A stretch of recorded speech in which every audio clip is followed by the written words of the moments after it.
சென்னை மீனம்பாக்கத்தில் கிரெசென்டியா கல்வி மற்றும் தொண்டு அறக்கட்டளை சார்பில் லட்சிய மகுடம் 2026 விருதினை பசுமை தாயகம் அமைப்பின் ஆலோசகர் திலகபாமா வழங்கினார். சென்னை மீனம்பாக்கத்தில் கிரெசென்டியா கல்வி மற்றும் தொண்டு அறக்கட்டளை சார்பில் லட்சிய மகுடம் விருதுகள் 2026 விழா வெகு சிறப்பாக நடைபெற்றது. சமூக சேவை, கல்வி, பெண்கள் முன்னேற்றம், தொழில் முனைவு, கலை, மருத்துவம், ஊடகம் மற்றும் பொதுநல பணிகளில் சிறப்பாக செயல்பட்டு வரும் பெண்களை கௌரவிக்கும் நோக்கில் இவ்விழா நடத்தப்பட்டது. இந்த ஆண்டின் புதுமை பெண்களின் லட்சிய மகுடம் என்ற தலைப்பில் பல்வேறு துறைகளில் சாதனை படைத்த பெண்களுக்கு விருதுகள் வழங்கப்பட்டது.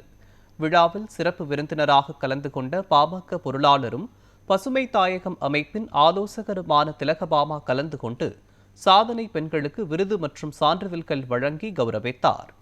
சாதனை படைக்கும் பெண்களை கௌரவிப்பது இன்னும் பலருக்கு ஊக்கமாக அமையும் என்றும் பாராட்டினார். கிரெசென்டியா கல்வி மற்றும் தொண்டு அறக்கட்டளையின் நிறுவனர் மற்றும் தலைவர் என்.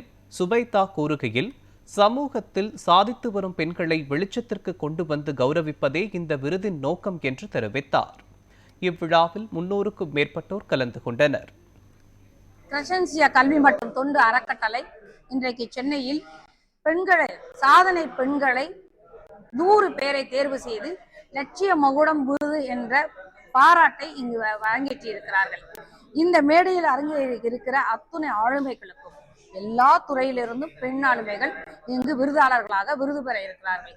அத்தனை பேருக்கும் எனது பாராட்டுக்களை, வாழ்த்துக்களை தெரிவித்துக் கொள்கின்றேன்.